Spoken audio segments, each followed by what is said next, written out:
the large majority of the world is very poor. And often these two things go together. What is atheism's role in addressing the poverty of the world and the ignorance that comes with it? That's not really their fault. I think that certainly atheist communities are more than just about atheism, because we're people. But it's my humanism that makes me want to fight and eliminate poverty. And I try, when I'm deciding what I'm going to do, there's the think globally, act locally idea. I also try to think about what would the entire world be like if everybody did the thing that I want to do, and try to work along those lines. And so if everybody donated a little bit more, if everybody worked to encourage politicians to instill policies that reduced poverty and suffering. But there's also the limit of what can any individual do. Well, one of the things that individuals can do is vote, run for office, support the sort of policies that are going to put an end to this. A collection of atheists on Reddit can raise a bunch of money and do good, as we've seen, but they're not going to end poverty. And while we as atheists and those of us who are humanists certainly have an incentive to go there, it may be that we need to set aside our differences in other areas and work with people towards specific goals. वैसे तो India में लोगों को बहुत ही अजीब अजीब सी फैसिनेशंस हैं, लेकिन एक बहुत ही स्पेसिफिक है, गाड़ियों के पीछे भगवान का नाम लिखाना। आपने देखा होगा अल्लाह अकबर, 786, KGN वाले स्टिकर्स, जय श्री राम वाले स्टिकर्स, लेकिन इसमें एक बहुत ही स्पेसिफिक पैटर्न देखने को मिलता है। ये सारी चीज़ें आपको देखने मिलेगी लोअर इनकम वाले जो लोग होते हैं, जैसे कि ऑटो रिक्शा, टैक्सीज एक्सेट्रा। मैंने ऐसा बहुत कम देखा है कि किसी मर्सिडीज एस क्लास के पीछे 786 वाला स्टिकर लगा हो। अब यार इसका कुछ तो मतलब हो सकता है। आई मीन हाँ, ये कोई सीक्रेट नहीं है कि इंडिया में 80% से ज़्यादा लोग जो है वो धार्मिक है, और ये भी बात है कि लोग जितने ज़्यादा धार्मिक है उतने ही ज़्यादा गरीब भी। एक तरफ गरीब आदमी अपनी पूरी ज़िंदगी बिता देता है भक्ति में, आस्था, इबादत में, भगवान से भीख मांगने में, वहीं दूसरी तरफ अमीर या so called well to do लोग जो है वो स्पिरिचुअलिटी की तरफ मूव कर रहे हैं। आपने देखे होंगे वो एक्सक्लूसिव रिट्रीट और प्राइवेट सत्संग, यहाँ पर ये लोग अपने आप को रिलीजियस भी नहीं स्पिरिचुअल मानते हैं, स्पिरिचुअल बुलाते हैं। But why? क्या इसका मतलब है कि रिलीजन और भगवान जो है वो सिर्फ गरीबों का सहारा बन गया है? और ऐसा क्यों होता है कि जो लोअर इनकम वाले लोग हैं वही आपस में डिस्क्रिमिनेट करते हैं, लड़ते हैं, जबकि जो थोड़े से अपर क्लास वाले लोग भी हैं वो टॉलरेंट और इंक्लूसिव दिखाई देते हैं? Let's find out. लोगों के साथ सबसे ज़्यादा स्कैम कब होते हैं? सोचो कि एक इंसान जिसको घर की EMI भरनी है, मेडिकल एक्सपेंसेस है, बिल पेमेंट है, स्कूल की फ़ीस भरनी है बच्चों की, एंड नौकरी चली गई, सेविंग्स में भी कुछ नहीं है। अब इस बंदे को जब कोई उल्टी सीधी स्कीम बताए, वन ऑफ दोज 21 दिन में पैसा डबल वाली scheme, he will fall for it, वो उसे मान लेगा, क्योंकि अब वो डेस्परेट है अपनी प्रॉब्लम को सॉल्व करने के लिए। दिस सिंपली शोज़ कि वीक इकोनॉमिक कंडीशंस जो है वो हमें वल्नरेबल बनाती है और हम हर छोटा बड़ा झूठ सच मान लेते हैं। ऐसे टाइम में इंसान को बहुत ज़्यादा सपोर्ट की ज़रूरत पड़ती है, और तब झूठ ही सही, रिलीजन उसका सहारा बनता है। ऐसी सिचुएशन में इंसान की प्रायोरिटीज़ भी बदल जाती हैं। हमने देखा होगा अक्सर लोग ऑफिस जाने से पहले मंदिर या मस्जिद होकर जाते हैं, क्योंकि उनको लगता है कि गॉड उनका सहारा बनेगा, गॉड उस दिन उनकी मदद करेगा। मोर ओवर ये सब कुछ एक सेंस ऑफ अचीवमेंट और आइडेंटिटी के चक्कर में भी होता है, क्योंकि लाइफ में कुछ और तो हो नहीं रहा, तो ये आइडेंटिटी ही सही। इसी चक्कर में ये लोग अपने धर्म और अपनी जात को दूसरों से ऊपर मानते हैं, दूसरों से बेटर मानते हैं, चाहे खुद की हालत कितनी ही ख़राब क्यों ना हो।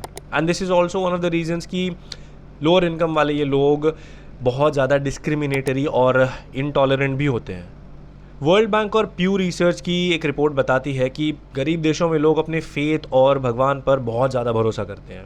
आई मीन करेंगे भी क्यों नहीं? जिसके पास इंश्योरेंस नहीं हो, इंफ्रा नहीं हो, स्टेट का कोई सपोर्ट नहीं हो, वो लोग बेचारे भगवान भरोसे ही तो हैं। एंड आफ्टर ऑल भगवान को मानने में कौन से पैसे लगते हैं? आप खुद सोच के देखो ना एक बार कि आपके पास पैसे नहीं है, इंश्योरेंस नहीं है, कोई सपोर्ट नहीं है, रोज़ एक नई प्रॉब्लम है। ऐसे में रिलीजन ही आपका एक सहारा बनता है, एक होप बनता है, आपको एक होप देता है कि शायद कहीं से कोई मदद आएगी। नहीं आती obviously, but that's what religion is all about. इस गरीबी और धर्म के कनेक्शन को एकदम सिंपल में बताऊँ तो कुछ ऐसा है कि जब इंसान के पास बिल्कुल भी कोई ऑप्शन नहीं बचता, तो सिर्फ धर्म ही है एक चीज़ है जो उसे थोड़ा बहुत कंफर्ट और कंट्रोल फील करवाता है. ना I know it sounds good कि लोगों को थोड़ी बहुत होप मिलती है, बट मेरे ओपिनियन में believing in God is not different than believing in yourself. And trust me, इन दोनों में ही जो इफ़ेक्ट है वो सेम है. मैं एक चीज़ क्लियर कर दूं कि यहाँ हम इन चीज़ों को सिर्फ समझने के लिए डिस्कस कर रहे हैं, ना ही किसी पर्टिकुलर सेक्शन ऑफ कम्युनिटी या सोसाइटी को टारगेट कर रहे हैं, किसी का मजाक उड़ा रहे हैं, और ना ही किसी को हर्ट करने के लिए ये सब कर रहे हैं. This is all for educational purposes. So आप बताइए कि क्या आपने गरीबी और धर्म का ये पैटर्न, ये कनेक्शन देखा है, और अगर देखा है तो आपको क्या लगता है, what is the reason behind it? आपने कभी किसी लोअर इनकम हाउस होल्ड में इकोनॉमिक सर्वे या पॉलिटिकल कंडीशंस डिस्कस होते हुए देखा है? I don't think so. I mean, अगर आपके घर पे कोई हाउस हेल्प है तो आपको क्या लगता है उनको शुभांशु शुक्ला कौन है ये पता होगा? Again I don't think so. क्योंकि एक लोअर इनकम हाउस होल्ड वाले जो लोग होते हैं, लोअर इनकम वाले जो लोग होते हैं बेसिकली, उनकी लाइफ के 24 घंटे स्ट्रगल और चैलेंजेस से भरे होते हैं कि आज इतनी भीड़ वाली ट्रेन या बस लेके ऑफिस कैसे पहुंचना है, पता नहीं शायद आज का खर्चा निकलने जितना धंधा होगा या नहीं, या फिर घर से निकलते ही टायर पंक्चर हो जाए या कुछ और हो जाए. आपको क्या लगता है इतना सब होते हुए भी they have the privilege and time to think about anything else, anything extra apart from all of this? Of course not. Because आप अपना दिन कैसे स्पेंड करोगे, अपनी लाइफ कैसे स्पेंड करोगे, ये इसके बारे में सोचना, ये चूज़ करना एक प्रिविलेज है. And privilege only comes to people who are financially secure. ये चूज़ करना कि एवरीडे लाइफ में धर्म का उतना ज़्यादा इंपॉर्टेंस नहीं है, ये एक प्रिविलेज है.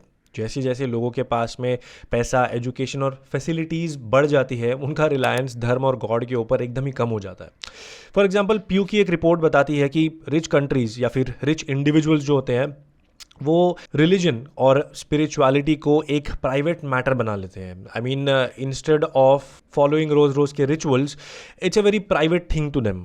इमेजिन करो जब आपके पास एक स्टेबल जॉब है, एक अच्छा सा घर है, इंश्योरेंस है, सब कुछ है, तो आप नेचुरली कम टेंशन लोगे. और जब आप कम टेंशन लेते हो या बिल्कुल टेंशन नहीं लेते हो तो गॉड और रिलीजन की क्या ही ज़रूरत पड़ती है. इसलिए वेल टू डू लोग हमेशा साइंटिफिक और लॉजिकल सॉल्यूशंस ढूंढ लेते हैं, चाहे वो कितनी ही ज़्यादा परेशानी में क्यों ना हो, simply because they can afford to do so. इसलिए इन लोगों के लिए रिलीजन और स्पिरिचुअलिटी जो होती है वो दिखावा और डेली ड्यूटी से ज़्यादा एक सोर्स ऑफ पीस या सोर्स ऑफ पर्सनल ग्रोथ बन जाता है. And I think if you follow religion, this is how it should be. So आपको क्या लगता है, क्या ये अप्रोच सही है या फिर ये लोग भटक गए हैं? What do you think? यहाँ तक सुन के यही लगता है कि it's all about money, but trust me, ऐसी कई फैमिलीज़ हैं जिनके पास अंधा पैसा है.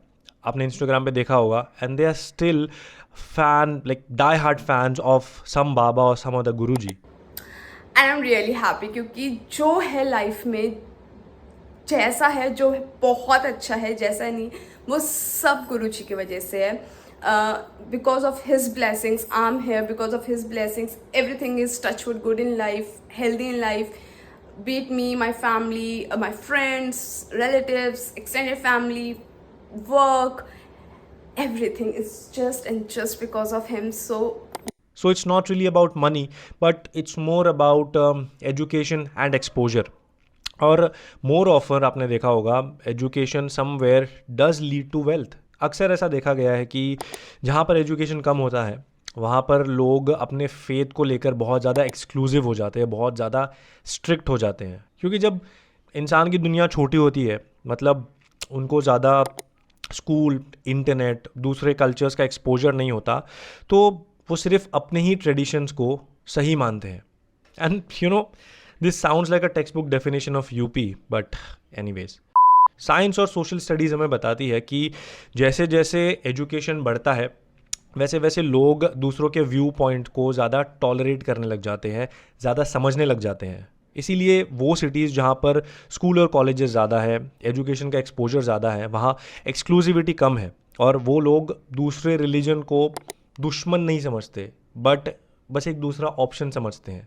अक्सर ऐसा होता है कि लो इनकम एरियाज़ में एजुकेशनल रिसोर्सेज का जो शॉर्टेज होता है बहुत ज़्यादा, और इसीलिए उनका वर्ल्ड व्यू भी बहुत लिमिटेड होता है और एक्सपोजर ना होने की वजह से उनका जो उल्टी सीधी बिलीव्स होती है उसमें वो बहुत ज़्यादा रिजिड हो जाते हैं। थिंक अबाउट इट, जो लोग ये मानते हैं कि मरने के बाद जन्नत मिलेगी या फिर अगर कुछ गलत करोगे तो अगले जन्म में कुछ और बन के पैदा होगे, आपको लगता है ये लोग एजुकेटेड है?